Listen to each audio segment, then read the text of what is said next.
کہتے ہیں دسمبر کا مہینہ کچھ لوگوں کے لیے بہت اہمیت کا حامل ہوتا ہے۔ یہ کچھ لوگ بس 2 لوگوں کے مجمع پہ مشتمل ہوتے ہیں، ایک وہ جو ٹوٹا دل رکھتے ہیں اور بچھڑ چکے ہوتے ہیں۔ یہ مہینہ ان کے لیے اذیت لے کے آتا ہے کہ اب یہ سال درد میں رخصت ہو کر دوسرا سال بھی درد لیے آ رہا ہے۔ دوسرے وہ جو خوشگوار دل رکھتے ہیں اور مکمل ہو چکے ہوتے ہیں۔ یہ مہینہ ان کے لیے خوبصورت یادوں کی طرح ہوتا ہے کہ اب یہ سال خوبصورت یادوں کو لیے رخصت ہو کر ایک اور سال خوبصورت بنانے کے لیے آ رہا ہے۔ دسمبر کی سنہری شام کا منظر چاروں طرف بکھرا ہوا تھا، لیکن بادل آسمان پر اپنا لشکر سجا چکے تھے۔ وہ جنگل میں گھوم رہا تھا اور اس منظر میں خود کو کھو رہا تھا۔ باپ سے منہ ماری کرنے کے بعد اسے اب یہیں تو آنا تھا، لیکن یہاں اس کے علاوہ کسی آدم ذات کا کوئی نام و نشان نہیں ہوتا تھا۔ سب کا کہنا تھا کہ اس جنگل میں بھوت پریت رہتے ہیں، اور اس کا کہنا تھا کہ مجھ سے بڑا کوئی بھوت نہیں ہو سکتا۔ یہ واقعی لوگوں کا وہم تھا کہ اس جنگل میں بھوت پریت ہے، کیونکہ وہ یہاں بچپن سے آتا جاتا تھا۔ اس کی من پسند جگہوں میں سے ایک جگہ یہ جنگل تھی، جہاں اس نے ایک گھر خود اپنے ہاتھوں سے تعمیر کر لیا تھا۔ وہ گھر تھا ہی کیا، 4 دیواری، اندر ایک تخت، ایک بستر اور کھانے پینے کی چیزیں۔ اس جنگل میں گھنے اور 100 سال پرانے پیڑوں کے سوا کچھ نہیں تھا۔ وہ انہیں جگہ پہ نشانہ باندھ کے تیر اندازی کیا کرتا تھا۔ تیر اندازی اس کا پسندیدہ مشغلہ تھا اور اس کے باپ کو انتہائی ناپسند تھا۔ اب اگر باپ کو تیر اندازی ناپسند تھی تو اسے پسند کرنا اس پہ فرض ہو گیا تھا۔ باپ سے منہ ماری بس اتنی سی بات پہ ہو گئی تھی کہ اس نے ایک کاشتکار کا قرضہ معاف کر دیا تھا۔ تمہیں کیا ضرورت تھی یہ سب کرنے کی؟ حویلی پہنچتے ہی باپ برسنا شروع ہو گیا۔ آپ کو کیا ضرورت تھی اس کے قرضے پہ سود کو اتنا بڑھانے کی؟ اس نے اتنا پہ زور دیا تھا۔ مجھے سمجھ نہیں آتا کہ تمہیں اپنے باپ کے نقصان سے ملتا کیا ہے؟ باپ چلا اٹھا۔ مجھے سکون، بے حد سکون، اس نے مسکراتے ہوئے اپنی ہنسی قابو کرتے ہوئے کہا تھا۔ تمہیں شرم نہیں آتی اپنے باپ کی نافرمانی کرتے ہوئے، ان کا نقصان کرتے ہوئے؟ انہوں نے اس میں اپنا رنگ دیکھنا چاہا۔ آپ کو شرم نہیں آتی ان غریبوں کا خون چوستے ہوئے، انہیں پریشان کرتے ہوئے؟ اس نے بھی انہی کے انداز میں کہا۔ نکل یہاں سے بدتمیز، انہوں نے غصے سے اسے باہر جانے کے لیے کہا۔ تو میں کون سا رکنا چاہتا ہوں؟ آپ کا کمرہ اتنا خوبصورت نہیں ہے۔ اس نے اپنا انداز برقرار رکھا تھا۔ دفع ہو جاؤ یہاں سے، وہ پھر سے چلا اٹھے۔ ایک بات بتا دوں آپ کو کہ یہ حویلی میری ماں کی ہے اور انہوں نے مرتے وقت میرے نام کی تھی، لہٰذا یہاں سے تو مجھے میرا باپ بھی نہیں نکال سکتا۔ اس نے آنکھ مارتے ہوئے سچی بات کہہ ڈالی جو شروع سے ہی اس کے باپ کو زہر لگتی تھی کہ انہوں نے شیشے کا گلاس اس کی طرف کھینچ کے مارا۔ تب تک وہ فرار ہو چکا تھا۔ باپ سے نفرت اسے 7 سال کی عمر میں ہونے لگ گئی تھی، جب اس نے لوگوں کو باتیں کرتے ہوئے سنا کہ اس کی پیدائش کے وقت پر ڈاکٹر نے اس کے باپ سے کہا تھا کہ ہم یا تو بچے کو بچا سکتے ہیں یا ماں کو۔ بیٹا ہے یا بیٹی؟ باپ نے مطلب کا سوال پوچھا تھا۔ بیٹا، ڈاکٹر نے فوراً سے جواب دیا تھا۔ بس پھر بیٹے کو بچا لیں۔ بے رحمی کی ساری حدیں پار کر دی گئی تھیں، لیکن اس باپ کو بھی کیا خبر تھی کہ جس بچے کو بچانے کے لیے وہ کہہ رہا ہے، وہی بچہ ایک دن اس کے لیے بچنے کا کوئی راستہ ہی نہیں چھوڑے گا۔ ماں زندگی بھر بیوی بن کے شوہر کی خاطر سب کچھ قربان کر کے دنیا سے رخصت تو ہو گئی، لیکن اولاد ایسا نہیں کر سکتی۔ وہ چاہتی ہے کہ اس کے ماں باپ ویسی ہی زندگی گزاریں جو خالص اور بہترین طریقہ ہے، اور جب ایسا نہیں ہو پاتا تو وہی اولاد بغاوت کرتی ہے۔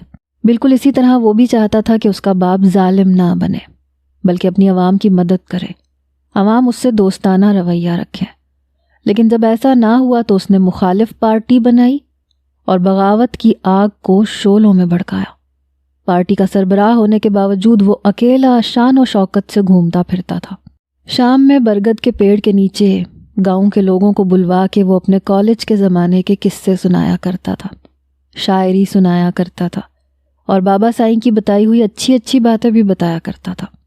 سب اس سے بے حد متاثر تھے، اور اس بات کے 100% چانسز تھے کہ اب انتخابات میں جیت اسی کی ہوگی اور گاؤں میں حکومت اس کی آئے گی، اور اس بات کے سبھی گواہ ہیں کہ اس کا نام سہیب خاور ہمدانی تھا، لیکن سب اسے سہیب ہمدانی کے نام سے جانتے تھے۔ سہیب خاور ہمدانی نام لوگوں کے لیے ایک نیا نام تھا۔ جب جب اس کا نام سہیب خاور ہمدانی لکھا جاتا، وہ سرے سے خاور کا نام مٹا دیتا۔ جب جب اس کا نام سہیب خاور ہمدانی لیا جاتا، وہ بالکل انجان بن جاتا، جیسے یہ اس کا نام ہے ہی نہیں۔ اس کا ماننا تھا کہ اس کے نام کے بیچ خاور آنے سے اس کا نام کڑوا اور بد مزہ ہو جاتا ہے، اور اسی لیے اس کی ڈگری پہ بھی سہیب ہمدانی ہی لکھا تھا۔ جن لوگوں نے اس کی ماں کو دیکھا تھا اور پرکھا تھا، ان کا کہنا تھا کہ رحم دلی اسے اپنی ماں کے پیٹ سے ورثے میں ملی ہے، اور باقی اس کے اندر جتنی اچھائیاں ہیں وہ حویلی کے پیچھے بنے حجرے میں رہنے والے بابا سائیں کی وجہ سے ہیں۔ جب وہ شہر پڑھنے جاتا تھا اور اول جماعت میں تھا تو چھٹیاں گزارنے کے لیے وہ بابا سائیں کے پاس رہنا پسند کرتا تھا اور باقاعدہ وہاں رہنے کی ضد کرتا تھا۔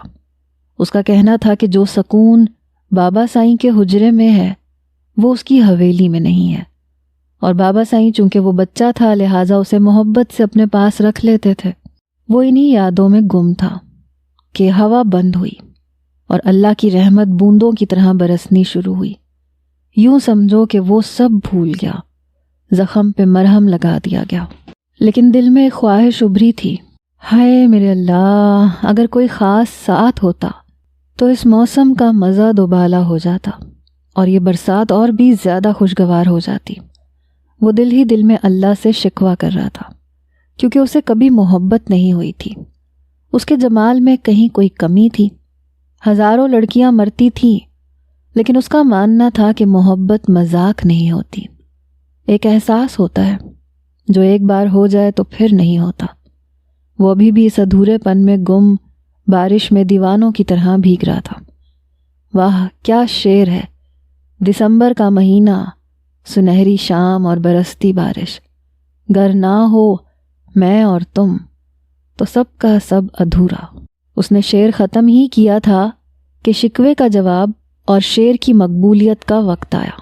ایک نازک وجود دلہن کے لباس میں ملبوس، گھونگھٹ سے ڈھکے چہرے میں اس کے ہاتھوں میں جھول گئی۔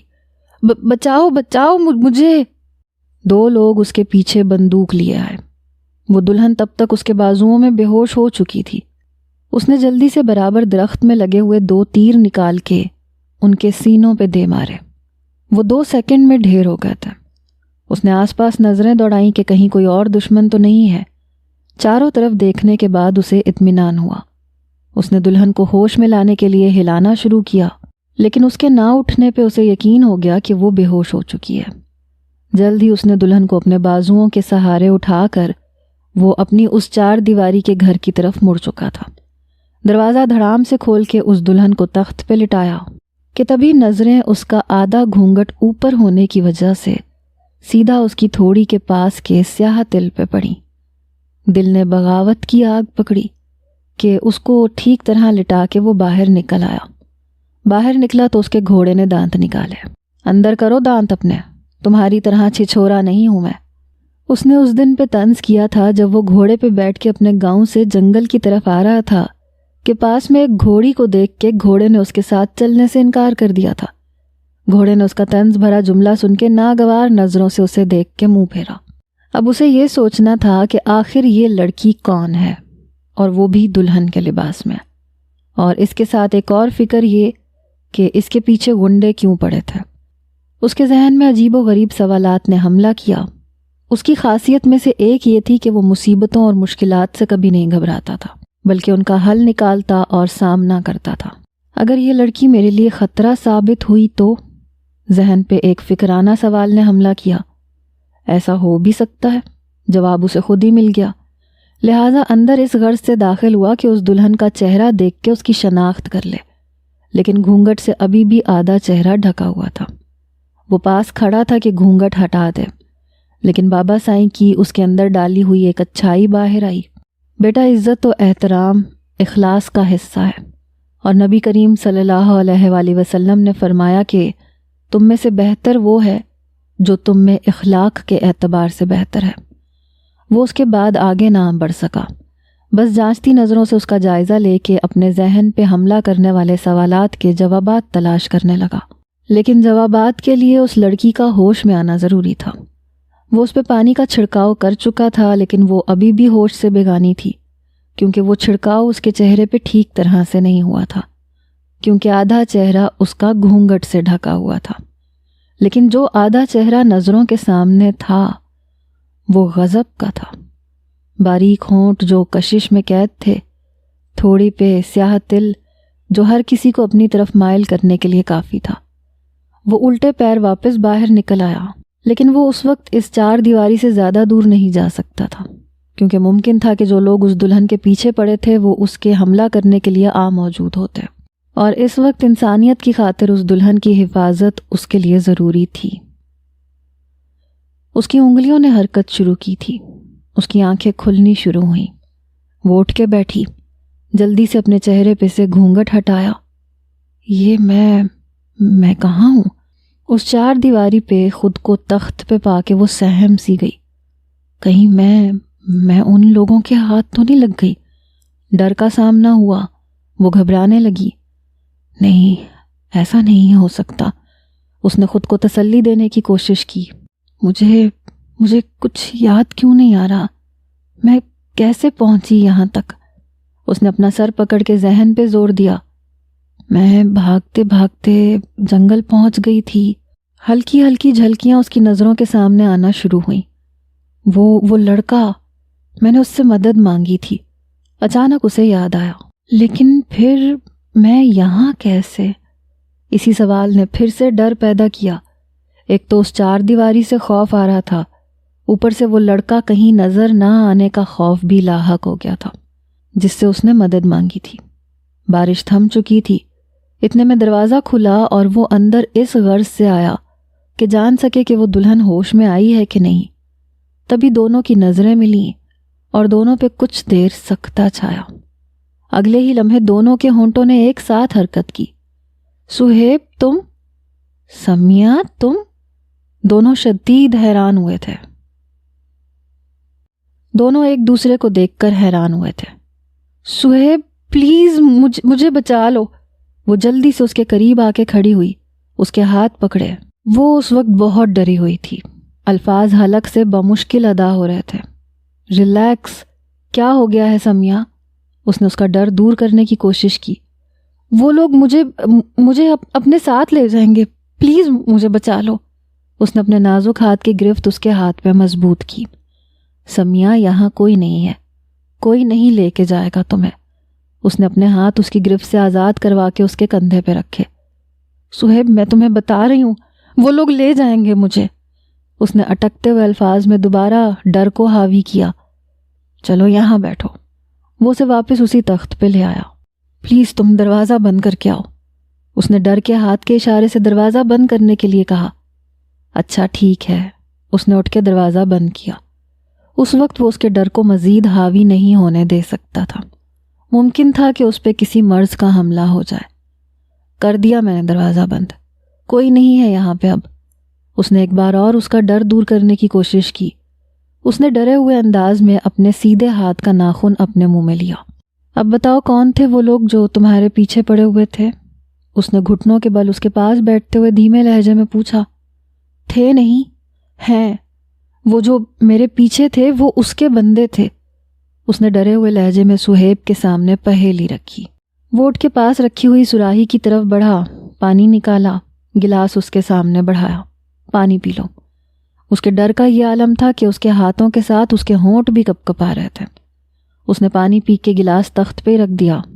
سمیہ جو لوگ تمہارے پیچھے تھے ان کو میں موت کے گھاٹ اتار چکا ہوں، لہٰذا جس کے یہ بندے تھے اس کو یہ خبر کوئی نہیں پہنچا سکتا کہ تم کہاں ہو۔ اس کے الفاظ اسے اندر تک سکون پہنچا گئے۔ تم سچ کہہ رہے ہو نا؟ اس کی کپ کپاہٹ اور ڈر میں کمی ہوئی تھی۔ ہاں بالکل سچ، اس نے اقرار کیا۔ اس نے سکون کا سانس فضا کے سپرد کیا۔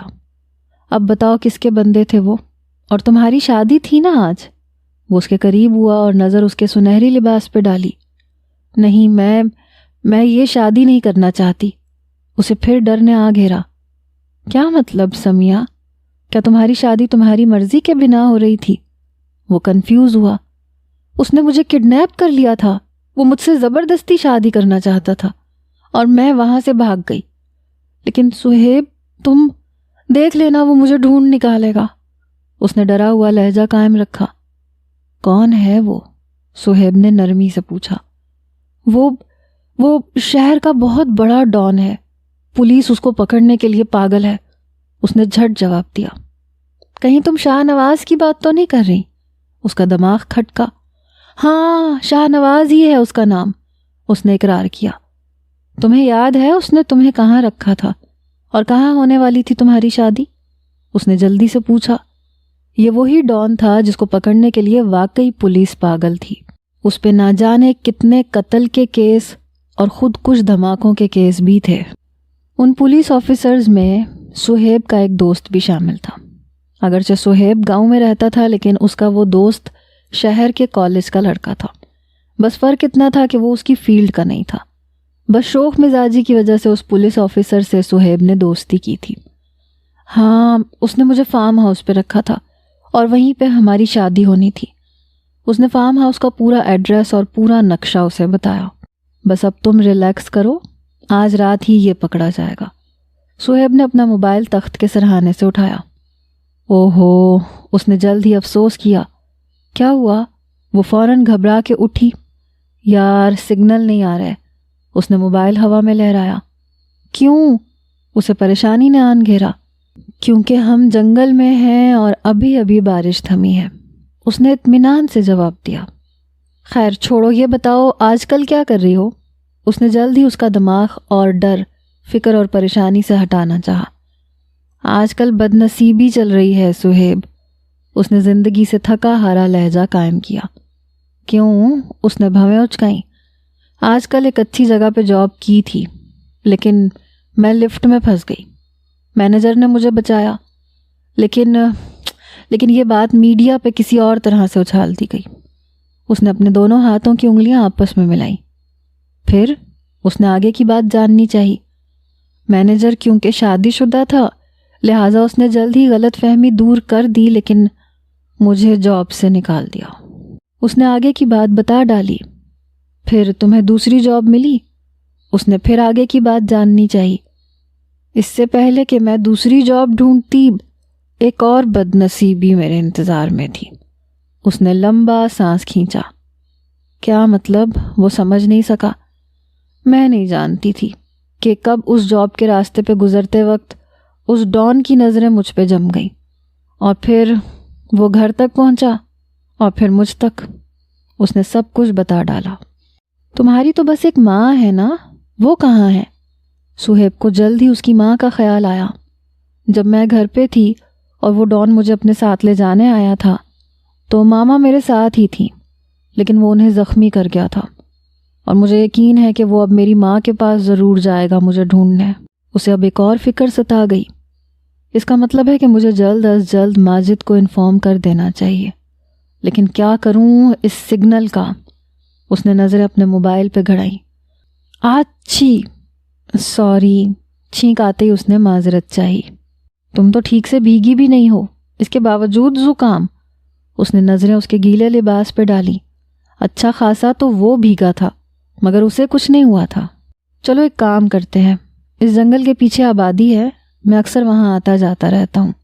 وہ میرے گاؤں کا حصہ نہیں ہے مگر وہاں سب مجھے جانتے ہیں کیونکہ جب یہاں اس جنگل میں سردی بڑھ جاتی ہے تو میں وہاں رات گزارنے چلا جاتا ہوں اور وہاں پہ ہم محفوظ رہیں گے. اس نے آگے چلتے ہوئے دروازہ کھولا جو سمیہ کے کہنے پہ بند کر دیا تھا. وہ اس کے پیچھے دبے پاؤں چلتی ہوئی آئی. تب تک اس نے اپنا گھوڑا تیار کیا. تمہیں کب سے گھوڑے پسند آنے لگے؟ اس نے حیران کن سوال کیا. ارے یار، میرے ابا حضور نے اس پہ جس رات سختی کی تھی اس کی اگلی صبح میں نے اسے آزاد کر کے اپنے پاس رکھ لیا تھا. کہا لگانے کے بعد اس نے تفصیل سے بتایا. سہیب، تمہارا رویہ ابھی بھی تمہارے پاپا کے ساتھ اچھا نہیں ہے؟ اس نے خفا ہو جانے والے انداز میں پوچھا. رویہ ان کا اچھا نہیں ہے. اس نے ناک منہ چڑھایا. تم ابھی بھی ویسے ہی ہو سہیب. اس نے اپنا سر پیٹنا چاہا. معصوم سا، کیوٹ سا، پیارا سا ہے نا؟ اس نے شرماتے ہوئے خود ہی اپنی تعریف کی. اس کے گھوڑے نے اسے ناگوار نظروں سے دیکھ کے منہ پھیرا. ویسے گھوڑا تو تمہارا کافی خوبصورت ہے۔ اس نے اپنا ہاتھ اس گھوڑے پہ پھیرا۔ اس گھوڑے نے خوش ہو کے اپنے دانت نکالے اور ہنہنایا۔ ہاں یہ تو ہے، وہ بھی اس گھوڑے کو پسند کرتا تھا، مگر نہ جانے کیوں وہ گھوڑا اسے پسند نہیں کرتا تھا۔ کیا نام ہے اس کا؟ اس نے اپنی میٹھی آواز کا تیر صہیب اور گھوڑے دونوں پہ چلایا۔ اس کا نام تو میں نے ابھی تک نہیں رکھا، اس نے سر کھجایا، لیکن ہاں جب اس سے کوئی کام نکلوانا ہوتا ہے تو میں اسے پیارے کہہ کے بلاتا ہوں۔ اس نے مسکراتے ہوئے مکھن لگانے کا طریقہ بتایا۔ گھوڑے نے ایک اور بار اسے ناگوار نظروں سے دیکھ کے منہ پھیرا۔ کیا تمہیں یہ نام پسند نہیں ہے؟ اس نے گھوڑے پہ ہاتھ پھیرا اور گھوڑے نے نفی میں سر ہلایا۔ تو پھر تمہارا نام، وہ سوچنے لگی۔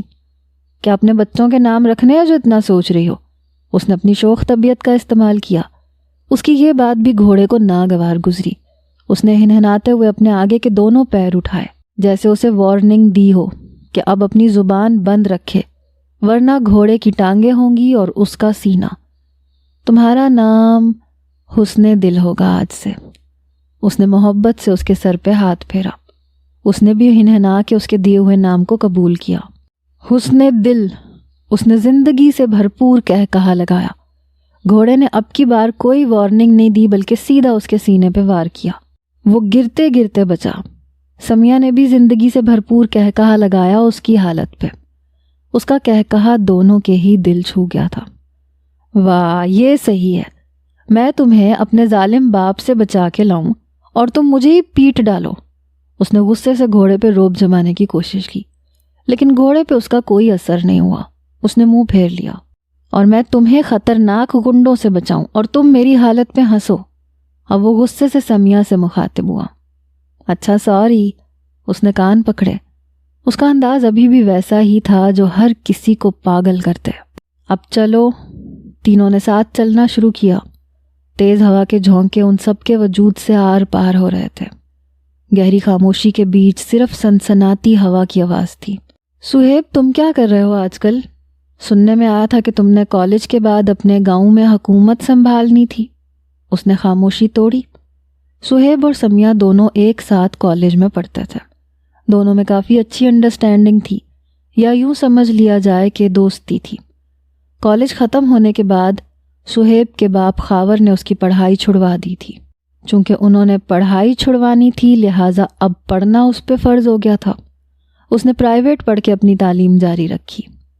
ہاں وہی سنبھال رہا ہوں، وہ مسکرا اٹھا۔ کیا بتاتا اسے، حکومت سنبھالنے کے چکر میں ہی تو اس کا ایک کاشتکار کا قرضہ معاف کر کے دعا لی تھی، لیکن پھر باپ سے منہ ماری ہو گئی اور موڈ خراب ہو گیا، تبھی تو وہ یہاں تھا۔ تم جس آبادی کی بات کر رہے ہو، تم نے کہا کہ وہ تمہارے گاؤں کا حصہ نہیں ہے، تو پھر سب کیسے جانتے ہیں تمہیں؟ اس نے عقل مندی کا سوال کیا۔ وہاں کے کسی بچے کا ایکسیڈنٹ ہو گیا تھا میری گاڑی سے۔ میں نہیں جانتا تھا کہ کس کا بچہ ہے، لیکن یہ سب سوچنے سے زیادہ ضروری اس بچے کو بچانا تھا۔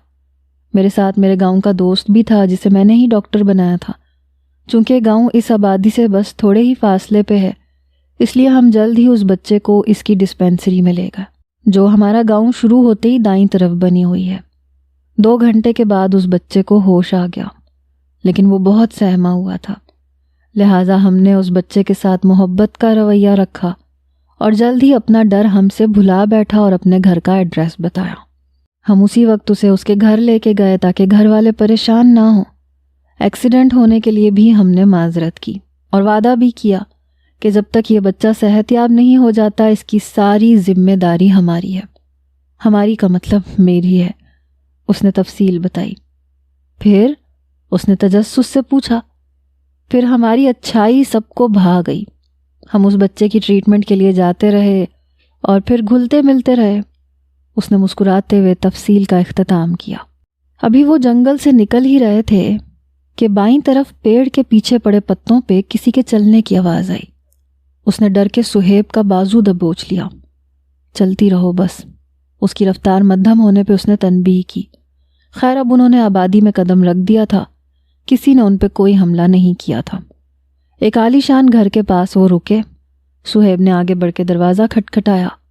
کون؟ اندر سے آواز آئی۔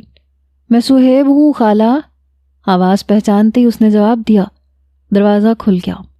السلام علیکم خالہ، وہ خوش اخلاقی سے ملا۔ وعلیکم السلام بیٹا، انہوں نے بھی خوش اخلاقی سے اس کے سر پہ ہاتھ پھیرا۔ میری بہو لے آئے ہو؟ سمیہ پہ نظر ڈالتے ہی انہوں نے خوشی سے پوچھا، جو دلہن کے لباس میں تھی، ہاتھوں میں بھر بھر کے چوڑیاں پہنی ہوئی تھیں۔ لمحے بھر کے لیے تو بہو کا لفظ سہیب کے دل میں اتر گیا۔ آؤ بیٹی، اپنا ہی گھر سمجھو۔ انہوں نے محبت سے سمیہ کو اپنے قریب کیا۔ خالہ یہ پیار محبت بعد کے لیے رکھ لیجئے گا، ابھی گرم کمرہ اور گرم کپڑے مل جائیں گے۔ اس نے ہوا کا جھونکا لگتے ہی دانت بجاتے ہوئے کہا، تو کیا تم میری بہو کو بھی اس بھوتیا جنگل میں لے کے گئے تھے؟ انہوں نے اس کی خبر لینی چاہی۔ چیک سوری، چھینک آتے اس نے معذرت کی۔ لگتا ہے میری بہو کو زکام ہو گیا، تم لوگ اوپر والے کمرے میں چلے جاؤ، میں کپڑے بھجواتی ہوں۔ انہوں نے محبت ظاہر کی۔ وہ دونوں اوپر کمرے میں چلے گئے۔ تم نے ان کی غلط فہمی کیوں دور نہیں کی؟ اس نے تیکھے انداز میں پوچھا۔ تو تم نے کیوں نہیں کی؟ اس نے بھی جواب جاننا چاہا۔ کیونکہ بقول تمہارے سب تمہیں جانتے ہیں۔ میں نہیں چاہتی تھی کہ سب تمہیں غلط سمجھیں کہ ایک جوان لڑکی کو ساتھ لے آئے ہو، اور وہ بھی دلہن کے لباس میں۔ اس نے اپنا خیال کے ساتھ جواب بھی بیان کیا۔ کافی سمجھدار ہو، اس نے اس کے خیال کو سراہا۔ اب تم بتاؤ، اس نے اپنا تیکھا انداز قائم کیا۔ تم یہاں میرے ساتھ رہو گی تو میں تمہاری حفاظت زیادہ اچھے سے کر سکوں گا، اور اس کے علاوہ ماہد کو انفارم کرنا ہے۔ باقی تمہاری والی بات، اس نے سچی بات بیان کی۔ تھوڑی دیر بعد دروازے پہ دستک ہوئی۔ سمیہ نے دروازہ کھولا تو وہاں ایک لڑکی ہونٹوں پہ مسکراہٹ سجائے ہاتھ میں کپڑے لیے کھڑی تھی۔ السلام علیکم بھابی۔ وعلیکم السلام۔ سمیہ نے بھی ہونٹوں پہ مسکراہٹ سجائی۔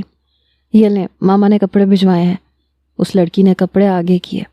اس لڑکی کی آواز پہ غور کر کے اسے پہچاننے کے بعد سہیب بھی دروازے پہ آ گیا۔ کیسی ہو چھوٹی؟ اس نے خوش اخلاقی ظاہر کی۔ میں تو بالکل ٹھیک ہوں، لیکن ناراض ہوں۔ اس نے خفا ہو جانے والا لہجہ استعمال کیا۔ کیوں بھائی؟ اس نے حیرانگی اور تجسس کے ملے جلے انداز سے پوچھا۔ آپ میری بھابھی میرے بنا ہی لے آئے۔ اس نے اپنا خفا ہو جانے والا لہجہ قائم رکھا۔ تو یہ بات ہے، اس نے ناراضگی کو قبول کیا۔ چھوڑیں اس ناراضگی کو، اس کا حساب بعد میں برابر کر لوں گی۔ ویسے بھابھی بہت خوبصورت ہے، اس نے شرارت سے کہا۔ سمیہ نے نظریں نیچی کر لیں۔ مجھ سے بھی زیادہ، اس نے بھی شرارت ظاہر کی۔ 101% زیادہ، اس نے ٹیڑھے انداز میں اس کی عزت افزائی کی۔ تمہاری شادی کی تیاریاں ہو گئیں؟ ایک چپت لگاتے ہوئے اس سے سوال کیا۔ تو کیا اتنی چہل پہل بلا وجہ ہے؟ اس نے پھر اس کی عزت افزائی کرنے کا موقع خالی نہ جانے دیا۔ شمائل، نیچے سے اس لڑکی کو آواز دی گئی۔ جی ماما آتی ہوں، اس نے بھی حلق پھاڑ کے جواب دیا کہ آواز نیچے پہنچ گئی۔ یہ لیں بھابھی، یہ آپ کے کپڑے، اور بھائی یہ آپ کے۔ اس نے جلدی سے کپڑے تھمائے اور چلی گئی۔ وہ کپڑے بدل کے اپنے لمبے بالوں کے ساتھ شیشے کے سامنے کھڑی ہو گئی۔ وہ کتاب پڑھنے میں مگن تھا کہ سامنے اس کی نظریں ایک حور پہ پڑی۔ اس کی نظر دیکھتے ہی اس نے اپنا دوپٹہ ٹھیک سے پھیلایا تھا۔ ہم کب تک یہاں رہیں گے؟ دونوں ہاتھ کی انگلیاں آپس میں ملاتے ہوئے اس نے جھجکتے ہوئے انداز سے پوچھا۔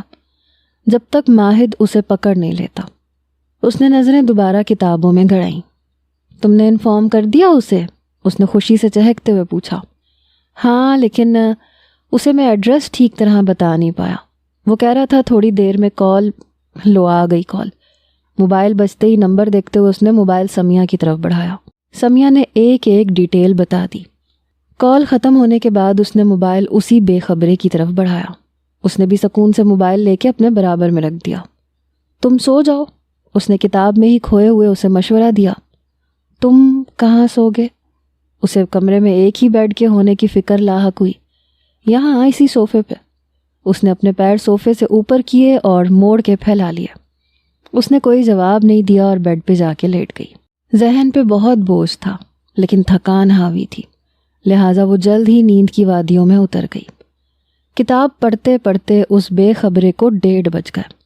نیند کا خمار چھاتے ہی اس نے گھڑی کی طرف دیکھا۔ جمائی لیتے ہوئے وہ اٹھا، ٹیبل پہ پڑے جگ سے پانی نکال کے پیا۔ سمیہ کی طرف جو لیمپ جل رہا تھا وہ بند کرنے کی غرض سے آگے بڑھا۔ اس کے پاس پہنچا ہی تھا کہ نظر اس کے چہرے پہ پڑی اور ساری توجہ ایک بار پھر اس کی تھوڑی کے پاس سیاہ تل پہ پڑی۔ یہ پہلے سے ہی اتنی خوبصورت تھی یا میرے پاس آنکھیں نہیں تھی؟ اس نے خود ہی سے سوال کیا۔ بیٹا جی، پہلے آپ نے اللہ سے کسی کو مانگا بھی تو نہیں تھا، اس کے دھڑکتے دل نے جواب دیا، جو اشارہ تھا اس شکوے پہ جو اس نے کھلے آسمان کے نیچے برستی بارش کے بیچ کیا تھا۔ اس نے جلتے لیمپ کو بند کیا کیونکہ اس لیمپ کی روشنی کھڑکی سے باہر جا رہی تھی۔ لوگوں میں غلط فہمی پیدا نہ ہو اس لیے کمرے میں اندھیرا ہونا ضروری تھا۔ لیمپ آف کرتے ہی اس نے کروٹ لے لی، جیسے اور بھی زیادہ نیند کی گہرائیوں میں سکون مل گیا ہو۔ تھکے ہم ہیں، آرام انہیں چاہیے۔ وہ ناک منہ چڑھا کے صوفے پہ آ گیا اور جلد ہی نیند کی آغوش میں چلا گیا۔ صبح کی کرن نمودار ہونے سے پہلے ہی اس کی آنکھ کھلی۔ سہیب کو یوں سمٹا ہوا لیٹا دیکھ کے اسے شرمندگی ہوئی کیونکہ سارا کمبل اسی کے پاس جو تھا اور وہ بیچارہ سردی سے دوستی کر کے سو رہا تھا۔ فجر ہونے میں ابھی تھوڑا وقت تھا۔ اس نے کمبل سمیٹا اور سہیب پہ ڈال دیا۔ وہ واقعی سردی سے کانپ رہا تھا۔ کمبل کو محسوس کرتے ہی اس نے جلدی سے اپنے آپ کو سر سے پیر تک نیند میں ہی مدہوش کمبل سے ڈھک لیا۔ وہ مسکرا اٹھی۔ یہ ابھی بھی وہی سہیب تھا جو دوسروں کا خیال اپنے خیال سے زیادہ رکھتا تھا، جو سب سے محبت کرنا جانتا تھا۔ ہر چیز اس کے پاس تھی، دولت، شہرت، دوست، احساس، جذبات اور خاص طور پر ظرافت کہ قبر سے بھی مردے کو اٹھا کے بولنے پہ مجبور کرتے۔ اس نے اپنے بال ٹھیک سے باندھے اور وضو کی نیت سے دوپٹہ سر پہ رکھ کے چلی گئی۔ وضو کر کے آئی تو وہ ابھی بھی کمبل میں چھپا ہوا تھا۔ تسبیح اٹھا کے اس نے ذکر شروع کیا۔ تھوڑا ہی وقت گزرا تھا کہ مسجدوں سے سلام کی آواز آنے لگی۔ اب اس بے خبرے کو جگانا ضروری تھا۔ وہ تسبیح رکھ کے اس کے پاس آئی، اس کے چہرے سے کمبل ہٹایا۔ سہیب، میٹھی آواز سے اسے جگانے کی کوشش کی، لیکن وہ بھی نیند کی آغوش میں تھا۔ سہیب، ایک بار اور کوشش کی، لیکن وہ صرف کوشش ہی کر رہی تھی۔ سہیب اٹھو، اذانیں ہونے والی ہیں۔ اب کی بار اس نے اسے جگانے کے لیے پورا کمبل ہٹا دیا، لیکن ابھی بھی زیادہ اثر نہیں ہوا تھا۔ وہ بس تھوڑا سا ہوشیار ہو گیا تھا، لیکن نیند حاوی تھی۔ اٹھ بھی جاؤ سہیب، اس بے خبرے نے آواز سن لی تھی، لیکن اس کا اٹھنے کا بھی کوئی ارادہ نہیں تھا۔ پاس میز پہ پڑے ہوئے جگ میں سے اس نے کچھ پانی ہتھیلی سے باندھے ہاتھ میں قید کیا اور سارا چھڑکاؤ اس پہ کر ڈالا۔ ہنستی ہوئی وہ وہاں سے نکل کھڑی ہوئی اور وہ بیچارہ بے بس رہا۔ تمہیں تو اس سے پہلے کہ وہ کچھ کرتا اذانوں کی آوازیں آنا شروع ہو گئی تھیں۔ وہ خاموشی سے باہر مسجد جانے کی غرض سے چلا گیا۔ صبح کی کرن نمودار ہو چکی تھی۔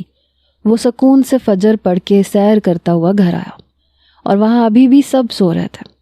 وہ اپنے دیے گئے کمرے کی جانب بڑھ گیا اور وہ وہاں وہی کتاب پڑھ رہی تھی جو اس نے بے خبر ہو کے پوری رات پڑھی تھی۔ اچھی کتاب ہے نا؟ اس نے کھانستے ہوئے پہلے اپنی موجودگی کا احساس دلایا، پھر مخاطب کرنا چاہا۔ ہاں واقعی اس نے کوئی خاص اثر نہیں لیا۔ وہ بھی اپنے موبائل میں واٹس ایپ اور انسٹا کی دنیا میں گم ہو گیا۔ وقت گزرتے گزرتے 9 بج گئے۔ دروازے پہ ان دونوں کو اٹھانے کی غرض سے دستک ہوئی۔ اٹھے ہوئے تو وہ پہلے سے ہی تھے۔ اس بات کی نشاندہی کمرہ خود لائٹس سے روشن ہو کے کر رہا تھا، لہٰذا دستک دروازہ کھولنے کی غرض سے بھی ہوئی تھی۔ سمیہ نے جلدی سے بیڈ سیٹ کیا تاکہ ان پہ کوئی شک نہ کرے اور جلدی سے دروازہ کھول دیا۔ دروازے پہ خالہ ہی موجود تھی۔ السلام علیکم۔ سمیہ نے ادب سے سلام کیا اور دوپٹہ سر پہ لیا۔ وعلیکم السلام۔ انہوں نے محبت سے اسے گلے سے لگایا۔ بدتمیز، میری بہو کو بھی صبح صبح اٹھا دیا۔ انہوں نے سہیب کی خبر لینی چاہی۔ وہ زیر لب مسکرا گئی۔ کیا بتاتی کہ صبح صبح اس نے اسے اٹھایا تھا۔ خالہ نے اندر جاتے ہی اس کے کان کھینچے۔ کب سے تنگ کر رہے ہو میری بہو کو؟ یا اللہ، مجھ معصوم کو بچا لے۔ اس نے بھرپور ڈرامائی انداز قائم کیا کہ اس کے کان پہ خالہ کی کھچائی سخت ہوئی۔ میں نے کوئی تنگ نہیں کیا آپ کی بہو کو۔ اس نے کراہتے ہوئے اپنی صفائی پیش کی۔ چھوڑ دیں خالہ۔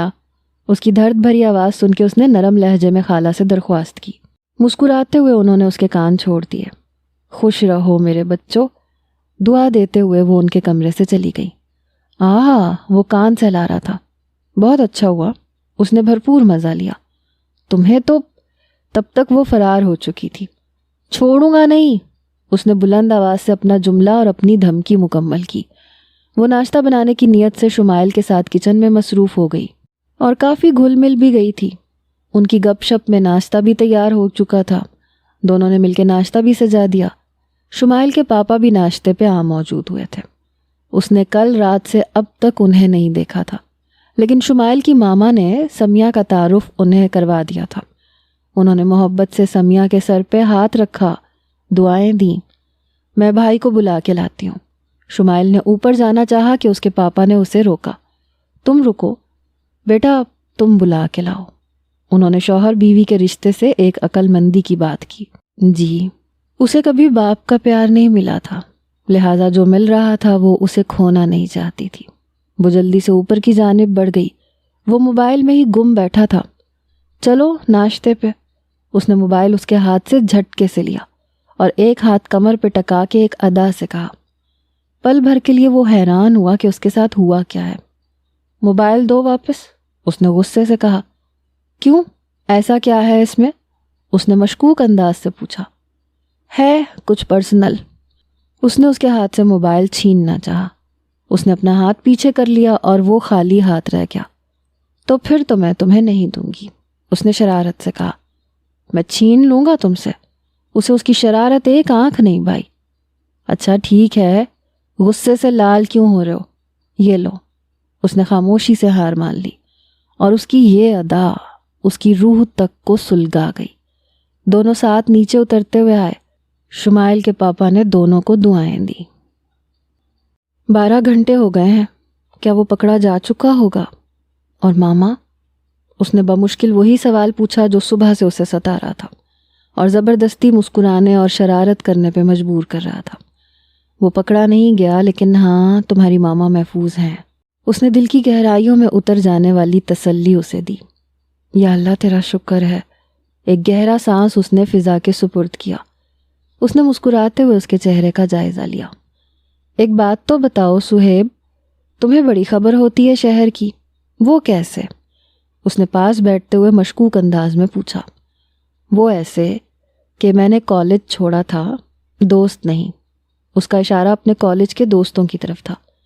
اس کا مطلب تمہیں بھی شہر میں خاصی دلچسپی ہے۔ اس نے بات کا رخ موڑا۔ ہاں نا، اپنی دلہن بھی شہر سے لے کے آؤں گا۔ اس نے شرماتے ہوئے اپنے دل کی بات بتائی۔ کوئی پاگل ہی ہوگی جو تمہارے لیے اپنا شہر چھوڑ کے تمہارے ساتھ گاؤں میں رہنے کے لیے آئے گی، اس نے بھرپور کہا لگانے کے ساتھ کہا۔ جب تم شہر چھوڑ کے اس جنگل میں آ سکتی ہو تو میری دلہن گاؤں کیوں نہیں آ سکتی؟ اس نے طنز کیا۔ یہ بات بھی ہے۔ اسے لگا کہ اس نے بات غلط کہی تھی، لیکن کچھ ہی سیکنڈز میں اسے طنز سمجھ میں آ گیا۔ تم مجھے انڈائریکٹلی پاگل کہہ رہے ہو؟ اس نے پاس پڑی کتاب کو ہوا میں لہراتے ہوئے کہا، جیسے اب یہ کتاب اس کے سر پہ ہوگی۔ عین اسی وقت شمائل آئی اور اس نے یہ منظر دیکھ لیا۔ بھابھی یہ لیں، اس سے مارے۔ اس نے پاس پڑا ہوا بانس سمیہ کی طرف بڑھایا۔ وہ جھینپ سی گئی، جلدی سے کتاب واپس رکھ دی۔ چھوٹی، پٹو گی تم مجھ سے؟ صہیب شمائل سے مخاطب ہوا۔ ابھی تو آپ پٹیں گے بھابھی سے۔ وہ طنز کرتی ہوئی رفتار کے ساتھ بلند آواز سے بھابھی ماما بلا رہی ہیں آپ کو کہتے ہوئے چلی گئی، اور اس نے اپنی ساری نظریں سمیہ پہ ڈال دیں۔ گھورو مت۔ اس نے کوئی اثر نہیں لیا اور بلاوے پہ حاضری دینے چلی گئی۔ بیٹا آج شمائل کی مائیوں ہیں، میں چاہتی ہوں کہ تم اس تقریب میں اس کی بھابھی بن کے ضرور شامل ہو۔ انہوں نے کھلے دل سے اسے دعوت دی۔ جی ضرور، اس نے احتراماً دعوت قبول کی۔ اس کی دوستیں بھی آنے والی ہیں شاپنگ کے لیے، تم بھی ساتھ چلی جانا بیٹا، انہوں نے محبت سے کہا۔ ان کی یہ بات وہ قبول نہیں کر سکتی تھی، اتنی مشکل سے تو وہ یہاں محفوظ جگہ پہ آئی تھی۔ ایک کام کریں خالہ، شمائل کو بھیج دیں اس کی دوستوں کے ساتھ، وہ میرے لیے بھی شاپنگ کر کے لے آئے گی اور میں یہاں کے کام سنبھال لوں گی، اور ویسے بھی میرا کیا کام اس کی دوستوں کے درمیان۔ اس کی بات جیسے ان کے دل کو چھو گئی۔ جیسا تمہیں ٹھیک لگے بیٹا، انہوں نے اس کا چہرہ اپنے ہاتھ کے پیالے میں لیا۔ شام 6 بجے مائیوں کی تقریب شروع ہونی تھی۔ وہ سارے کام نمٹا کے 5 بجے تیار ہونے کی غرض سے کمرے میں چلی گئی۔ ساتھ ہی ساتھ مائیوں کا ڈریس بھی اپنے کمرے میں لے گئی۔ جو شمائل اس کے لیے لائی تھی۔ وہ بالکل کتابی کیڑا بنا بیٹھا تھا، ابھی بھی کوئی کتاب اس کے ہاتھ میں تھی۔ تھوڑی دیر کے لیے کمرے سے باہر چلے جاؤ، مجھے تیار ہونا ہے، اس نے دھیما لہجہ استعمال کیا۔ پہلے تو اس نے گھور کے دیکھا، اسی وقت پھر اس نے نظریں بدل لی۔ نہیں جا رہا، اس نے اس کی نظر پھیر لینے سے چڑ کے کہا۔ کس خوشی میں؟ کمر پہ ہاتھ ٹکا کے اس نے خبر لینے والے انداز سے پوچھا۔ میرے ہیرو ہیروئن کی شادی ہونے والی ہے، اس خوشی میں، اس نے کتاب میں نظریں گڑاتے ہوئے کہا۔ چلے جاؤ نا، اب کی بار اس نے معصومیت سے کہا۔ چلا جاتا ہوں، لیکن آدھے گھنٹے بعد آ جاؤں گا، اور وہ بھی بنا نوک کیے۔ اس نے گھور کے اس کی بات ماننے کے ساتھ ساتھ اسے دھمکی بھی دی۔ ہاں ٹھیک ہے، ابھی اسے جانے دینا ضروری تھا۔ وہ چلا گیا تو اس نے سکون کی سانس لی، پھر خود کو نارمل کر کے تیار ہونا شروع کیا۔ ٹھیک آدھے گھنٹے بعد وہ کمرے میں اپنی دھمکی پوری کرتا ہوا نوک کیے بنا داخل ہوا۔ وہ مکمل تیار تھی، بس جیولری پہن رہی تھی، پیلے رنگ کی فراک جس پہ سلور رنگ کی نفیس کڑھائی تھی، اس میں ملبوس وہ غضب ڈھا رہی تھی۔ اس پہ ایک نظر ڈالتے ہی دل نے بغاوت کی انتہا کرنی چاہی کہ خود پہ قابو پا کے وہ صوفے پہ آ کے بیٹھا، لیکن نظریں اس پہ جما رکھی تھی۔ اس کی نظریں خود پہ محسوس کرتے ہوئے وہ اس کی طرف مڑی۔ ایسے کیا دیکھ رہے ہو؟ کچھ نہیں، اب کی جا کے اس نے نظریں اس پہ سے ہٹائیں۔ لپسٹک اچھی نہیں ہے کیا؟ اسے کب سے یہ اندیشہ ہو رہا تھا، لہٰذا اسے ہلکا کرنے کی غرض سے اس نے اپنا ہاتھ ٹیشو باکس کی طرف بڑھایا۔ نہیں، بالکل ٹھیک ہے، روب دار آواز میں اس نے اسے منع کیا۔ اوکے، وہ اس وقت اس کی آواز سے ڈر گئی۔ میں نیچے جا رہی ہوں، اس نے اسے بتانا ضروری سمجھا۔ اس نے کتاب تھامی۔ 6 بج چکے تھے، تقریب شروع کر دی گئی تھی۔ عورتوں کے علاوہ کوئی نہیں تھا۔ وہ سفید شلوار قمیض پہ انتہائی گہری جامنی رنگ کی واسکٹ پہنے، بال سنوارے، کیمرہ ہاتھ میں لیے نیچے اترایا۔ شمائل کی دوستوں نے شور مچانا شروع کر دیا۔ یہاں آپ کا کام نہیں ہے، شمائل کی سب سے پیاری دوست رباب نے سب سے پہلے کہا۔ میرا نہیں ہے، مگر فوٹوگرافر کا کام تو ہے، اس نے بالکل دل چھو جانے والی ادا کا استعمال کیا۔ شمائل کی ماما موجود ہوئیں۔ آنے دو میرے بچے کو، وہ بھاویں اچکاتا ہوا اسے چڑھا کر گیا۔ رسم بھی شروع کر دی گئی۔ 2-3 لوگوں کے بعد شمائل کی ماما نے سمیہ کو رسم ادا کرنے کے لیے آواز دی۔ ان کی بات کا احترام کرتے ہوئے وہ جلدی سے رسم کرنے آ گئی۔ آج تک وہ خود کبھی مائیوں نہیں بیٹھی تھی۔ رسم کے لیے اسے ایسے بلایا گیا تھا جیسے شمائل کی بڑی بہن ہو جو شادی شدہ ہے۔ مسکرا کے اس نے رسم ادا کی، اور اس کی مسکراہٹ پہ وہ اپنا سب کچھ اس کے نام کر چکا تھا۔ وہ رسم کر کے مہمانوں کے پاس پیچھے کی طرف کھڑی ہو گئی کہ اسے شرارت سوجی۔ شمائل کی ساری دوستوں سے اس کی اچھی دوستی ہو گئی تھی۔ رباب کو گمسم کھڑا دیکھ کے اس نے اپنے دونوں ہاتھ ہلدی میں ڈبو کے اس کی طرف بڑھائے۔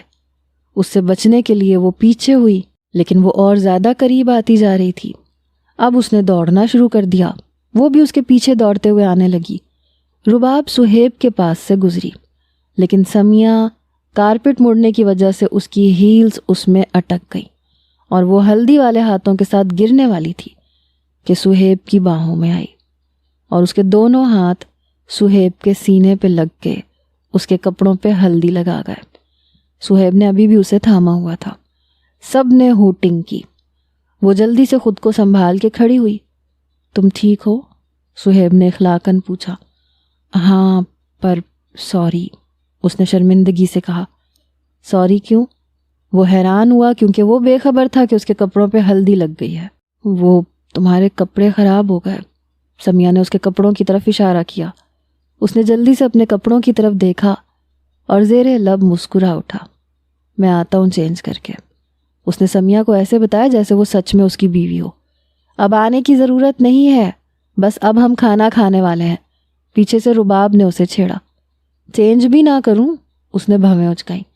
ہاں بیٹا جاؤ، کپڑے بدل آؤ، شمائل کی ماما نے اسے جلدی سے جانے کے لیے کہا۔ وہ اپنا کیمرہ اپنے ساتھ ہی لے کر اوپر بنے کمرے کی جانب بڑھا۔ آدھا گھنٹہ گزر گیا، لیکن وہ ابھی تک چینج کر کے نہیں آیا تھا۔ سمیہ کو فکر لاحق ہوئی تو اس نے اپنے قدم اوپر کی جانب اپنے کمرے کی طرف بڑھائے۔ اس سے غلطی یہ ہوئی کہ وہ نوک کیے بنا اندر داخل ہو گئی۔ دیکھا تو وہ شرٹ پہن چکا تھا مگر بٹن لگانا ابھی باقی تھے۔ وہ شیشے کے سامنے کھڑا تھا، دونوں کی نظریں شیشے سے ہی ملی۔ سوری، سمیہ نے جلدی سے نظریں ہٹائیں۔ اس نے بھی جلدی سے بٹن بند کیے۔ کیا ہوا؟ وہ اس کی طرف مڑا۔ بس یوں ہی تمہیں دیکھنے آئی تھی۔ وہ انجانے میں بہت کچھ کہہ گئی۔ خیریت؟ وہ مسکرا اٹھا۔ اسے مسکراتا دیکھ کے اسے اپنی بات کا مطلب سمجھ میں آیا۔ میرا مطلب تھا خالہ بلا رہی ہیں۔ اس نے جلدی سے بات بدلی۔ پکی بات ہے؟ آج نہ جانے اس پہ کون سا خمار سوار تھا۔ ہاں، وہ نظریں نہیں ملا پا رہی تھی اور اس کی یہ ادا اور حیا اس کے دل کو دیوانہ کر رہی تھی۔ چلو پھر۔ اس سے پہلے کہ وہ اور گھبراتی، اس نے چھیڑنا مناسب نہیں سمجھا۔ دونوں ساتھ اتر آئے۔ کھانا کھا کے سہیب جلد اپنے کمرے میں چلا گیا، جبکہ سمیہ سارے کام نمٹانے میں مصروف ہو گئی۔ سارے کام نمٹا کے اور مہمانوں کو رخصت کر کے جب وہ اپنے کمرے میں گئی تو وہ بے خبر گہری نیند میں بیڈ پہ سو رہا تھا۔ آج شاید کچھ زیادہ ہی تھک گیا تھا یا پھر کل کی نیند پوری نہیں ہوئی تھی۔ اسے سوتا دیکھ کے وہ مسکرا اٹھی اور ٹھیک سے اسے کمبل اوڑھایا اور خود صوفے پہ لائٹس آف کر کے لیٹ گئی۔ جلدی وہ بھی نیند کی آغوش میں آ گئی، لیکن ایک کھڑکی کھلی ہوئی تھی جو صحن کی طرف تھی، اور چونکہ دسمبر کا مہینہ تھا اور بارشوں کا سلسلہ بھی جاری تھا، لہٰذا ٹھنڈی ہوا کے جھونکے اندر آ رہے تھے۔ کھڑکی جس رخ پہ تھی وہ بیڈ کی طرف کا تھا، لہٰذا ہوا کے جھونکے اس بے خبرے کو جگانے پہ تلے تھے، اور یہ جھونکے اسے جگانے میں کچھ دیر کے بعد کامیاب ہو گئے۔ اٹھتے ہی اس نے سمیہ کو دیکھا تو وہ اسی صوفے پہ سو رہی تھی جس پہ کل رات وہ سویا تھا۔ اس نے سکون کا سانس لیا اور سب سے پہلے اٹھ کے اس نے وہ کھڑکی بند کی جس سے ٹھنڈی ہوا اندر آ رہی تھی۔ اب اس نے اپنا کمبل اس پہ ڈال دیا۔ جلدی اس نے وہ کمبل قبول کر لیا۔ وہ مسکرا اٹھا اور واپس بیڈ پہ لیٹ گیا۔ جلدی اسے بھی نیند نے آ گھیرا اور اس نے بھی خود کو نیند کے حوالے کر دیا۔ صبح فجر سے پہلے اس کی آنکھ کھل گئی۔ خود پہ کمبل دیکھ کے اسے حیرانی ہوئی، لیکن اس بے خبرے کو سکڑ کے سوتا ہوا دیکھ کے شرمندگی بھی ہوئی۔ جلدی سے اس پہ کمبل ڈال دیا۔ وضو کی نیت سے چلی گئی۔ وضو کر کے آئی تو وہ کمبل میں چھپ چکا تھا۔ اس نے دوپٹہ ٹھیک سے باندھا اور تسبیح ہاتھ میں لی اور جلد ہی ذکر میں مصروف ہو گئی۔ تھوڑی دیر میں سلام کی آواز آنے لگی۔ اب پھر سے اسے اٹھانا تھا۔ سوچ لیا تھا اس نے کہ اگر وہ ایک آواز پہ نہیں اٹھا تو کل والے طریقے سے اٹھاؤں گی۔ سب سے پہلے کمبل ہٹایا، آواز دی، سہیب؟ ہاں، اس نے نیند میں جواب دیا۔ اٹھو، اذانیں ہونے والی ہیں۔ اس کا جواب سنتے ہی وہ جلدی سے اٹھ گیا۔ آخر سویا بھی تو جلدی تھا۔ اسے اٹھتا دیکھ کے اس نے سکون کا سانس لیا، ورنہ پھر پانی کا سہارا لینا پڑتا، اور کل تو وہ بچ گئی تھی، آج بچتی یا نہیں۔ وہ نماز پڑھ کے آیا تو وہ اپنے کانوں میں بالیاں ڈال رہی تھی۔ سہیب سنو، اس نے فوراً اسے مخاطب کیا۔ ہاں کہو۔ وہ سکون سے صوفے پہ بیٹھ گیا۔ میں کب تک گھر جاؤں گی؟ کیا ابھی تک وہ ڈان پکڑا نہیں گیا؟ اور ماما کیسی ہیں؟ اس نے سوالوں کی لائن لگا دی، لیکن پریشانی جھلک رہی تھی۔ ابھی وہ ڈان پکڑا نہیں گیا ہے، جب وہ پکڑا جائے گا تو تم چلی جانا اپنے گھر، اور تمہاری ماما ٹھیک ہیں۔ اس نے صاف جھوٹ کہا۔ سچ صرف اتنا تھا کہ اس کی ماما ٹھیک تھیں، اور جھوٹ یہ تھا کہ وہ ڈان پکڑا نہیں گیا۔ دراصل وہ سمیہ کی جدائی نہیں چاہتا تھا، جبکہ مشکل سے صرف اس نے 2 دن ہی تو اس کے ساتھ گزارے تھے، لیکن دل بغاوت پہ حائل ہو گیا تھا، اور وہ نہیں چاہتا تھا کہ سمیہ اس سے دور ہو جائے۔ مجھے ماما کی یاد آتی ہے، میں کبھی ان سے اتنی دور نہیں رہی۔ اس کی آنکھوں میں آنسوؤں نے بسیرا کیا۔ سمیہ، تم جلد ہی مل پاؤ گی اپنی ماما سے۔ اس سے دیکھے نہیں گئے اس کی آنکھوں میں آنسو۔ ہاں ضرور، انشاءاللہ، اس نے پورے اعتماد سے کہا۔ اچھا سنو، میں گاؤں جا رہا ہوں، دوپہر تک آ جاؤں گا۔ کیوں؟ وہ پریشان ہو گئی۔ گھبراؤ مت، یہاں سب تمہارا خیال رکھیں گے، اس نے تسلی دی۔ ایک بات بتاؤ سہیب، تم 2 دن سے یہاں پہ ہو، تمہارے کام کا کیا ہوگا؟ اسے دوسری پریشانی نے آن گھیرا۔ فکر مت کرو، مجھے ساری خبریں ملتی رہتی ہیں اور میں گائیڈ بھی کرتا رہتا ہوں، اس نے فخر سے بتایا۔ اس کے جواب پہ وہ مسکرا اٹھی اور اس کی مسکراہٹ اس کے دل کو چھو گئی۔ کہیں نہ کہیں اسے بھی سہیب کے لیے جذبات اور احساسات نے آن گھیرا تھا، مگر وہ اس کی طرح خود غرض نہیں ہوئی تھی۔ وہ جا چکا تھا اور وہ اسے شدت سے یاد آ رہا تھا۔ السلام علیکم بابا سائیں، وہ ان سے بغل گیر ہو گیا۔ وعلیکم السلام، کیسا ہے میرا بیٹا؟ وہ بھی اسے دیکھ کے خوش ہوئے۔ میں بالکل ٹھیک، اللہ کے خاص کرم سے، اس نے خوشی سے اپنا حال احوال بتاتے ہوئے کہا۔ بہت خوش لگ رہے ہو۔ انہوں نے اس کے گال پہ اپنا دایاں ہاتھ رکھا۔ بالکل صحیح پہچانا آپ نے۔ اس نے ان کے ہاتھ پہ اپنا ہاتھ رکھا۔ تو بتاؤ پھر۔ اس کی کہانی سننے کے لیے وہ بیٹھ گئے۔ بابا سائیں، مجھے محبت ہو گئی ہے، وہ خوشی سے چلایا۔ آہستہ بیٹا آہستہ، پڑوسیوں کو تکلیف نہ ہو تمہاری آواز سے۔ انہوں نے اسے ایک اچھی بات بتائی۔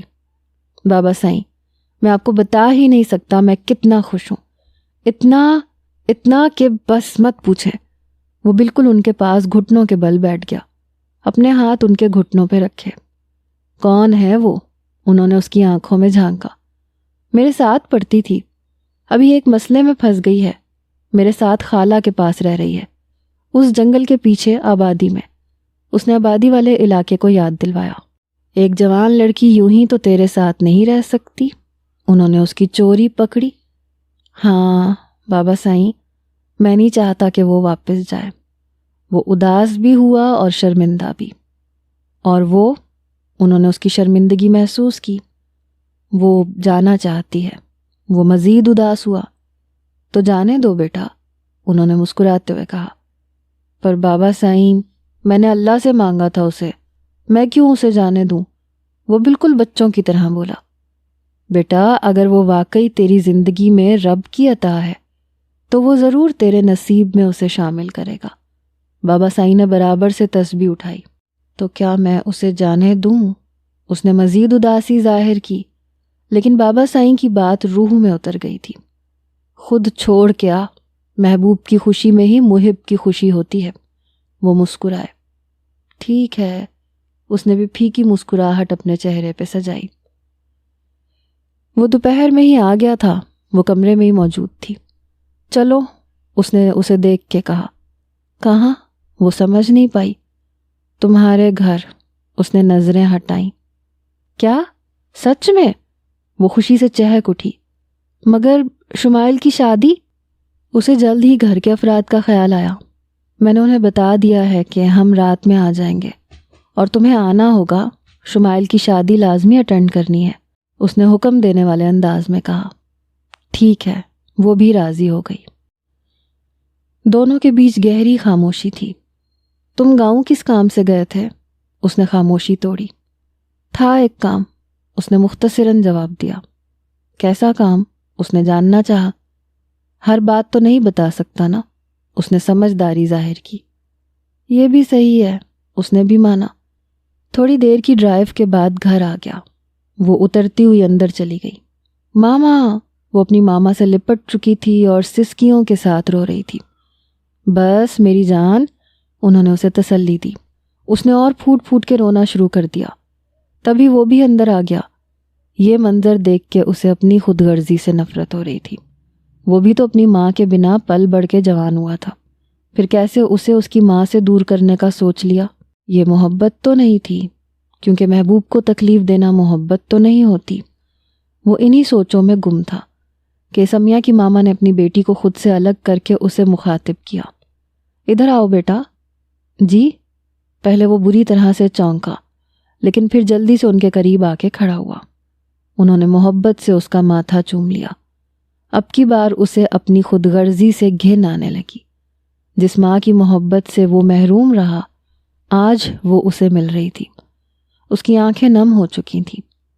کیا ہوا بیٹا، اس نے تمہیں ستایا ہے؟ اس کی آنکھوں میں نمی دیکھ کے انہوں نے سمیہ کی طرف اشارہ کر کے پوچھا۔ نہیں، ایسی کوئی بات نہیں ہے، وہ بس آج محسوس ہوا کہ ماں کیا ہوتی ہے۔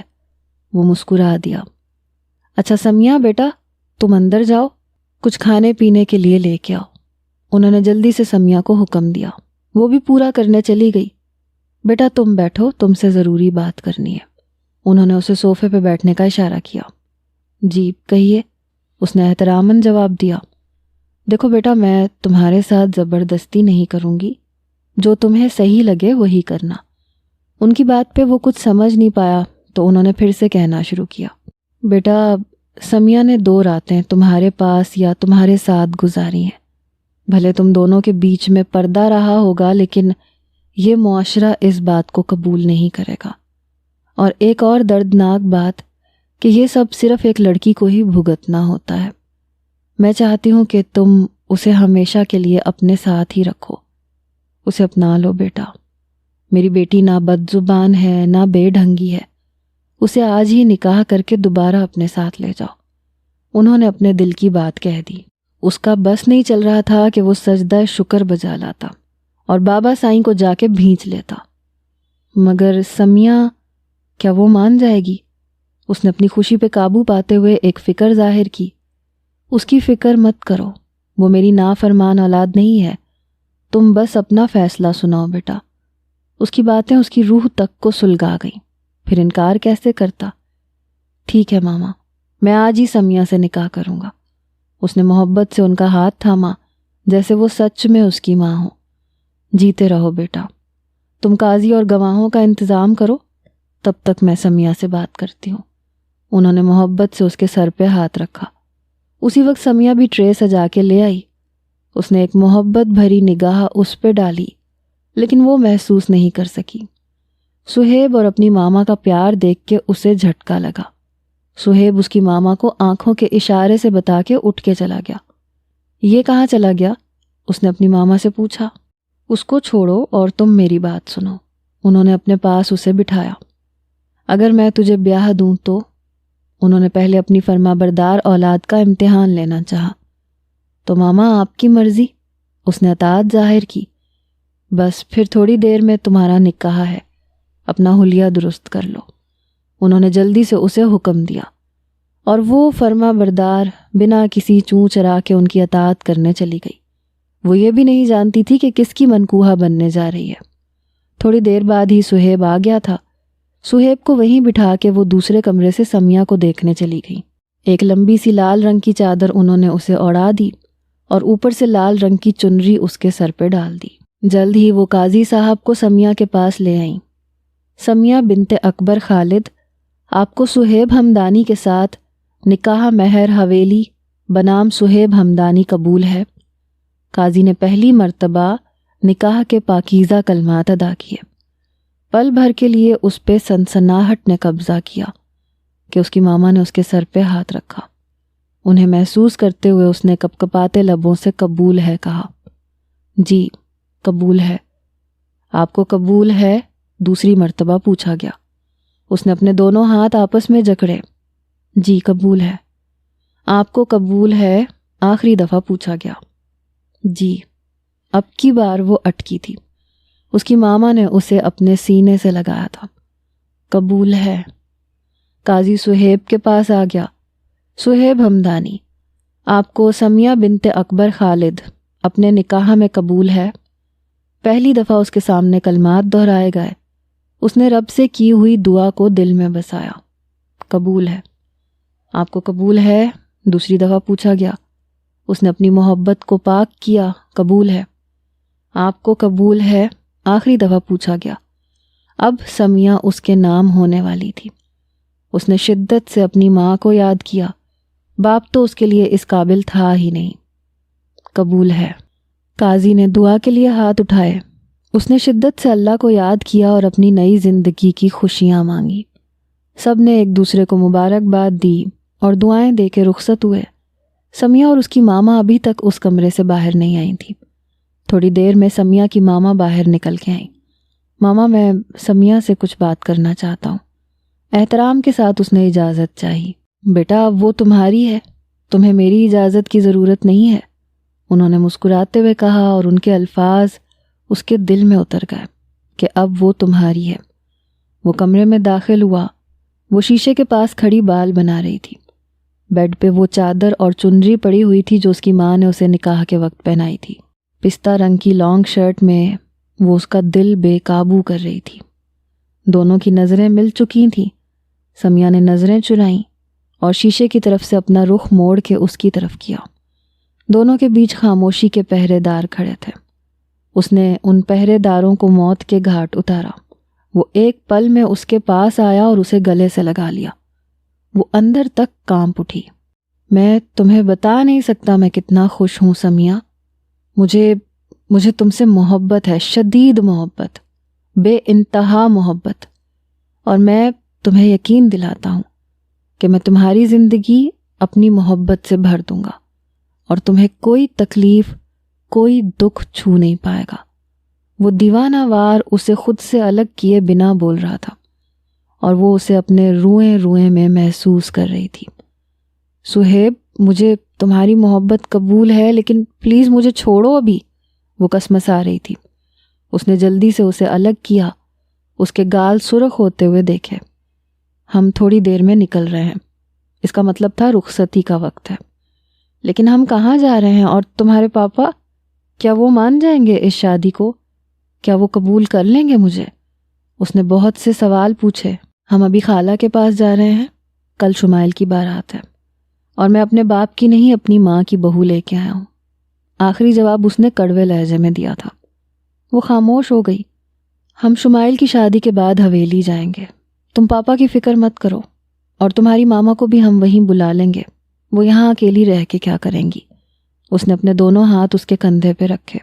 اس نے اس بات میں سر ہلایا۔ دونوں روانہ ہونے لگے۔ ماں بیٹی کی آنکھیں نم تھیں۔ سہیب نے جھک کے اپنی ساس کا پیار لینا چاہا۔ انہوں نے محبت سے اس کے سر پہ ہاتھ رکھا اور ڈھیروں دعائیں دیں۔ بیٹا، میری بیٹی کو کبھی کسی غلطی کی اتنی بڑی سزا مت دینا کہ اس کے پاس ساری زندگی کا پچھتاوا رہ جائے۔ بس اپنا پاکیزہ رشتہ یاد رکھنا اور اسے معاف کر دینا۔ انہوں نے دھیمے لہجے میں اسے خوبصورت بات سمجھائی۔ فکر مت کریں ماما، میں ظالم نہیں ہوں۔ اس نے اپنے کالر کھڑے کیے اور شرارتی لہجہ قائم کیا۔ وہ مسکرا اٹھی۔ ویسے ان 2 دنوں میں ایسا وقت تو ضرور آیا ہوگا کہ اس نے تمہیں ستایا ہوگا۔ انہوں نے سمیہ کے کان کھینچے۔ وہ کرا اٹھی، جبکہ اس کے چہرے پہ مسکراہٹ نے قبضہ کیا۔ کیسے بھول سکتا تھا وہ کہ اس نے پانی کے ذریعے اسے صبح صبح جگایا تھا؟ نہیں ماما، ایسی کوئی بات نہیں ہے، اس نے اپنی مسکراہٹ چھپا کے کہا۔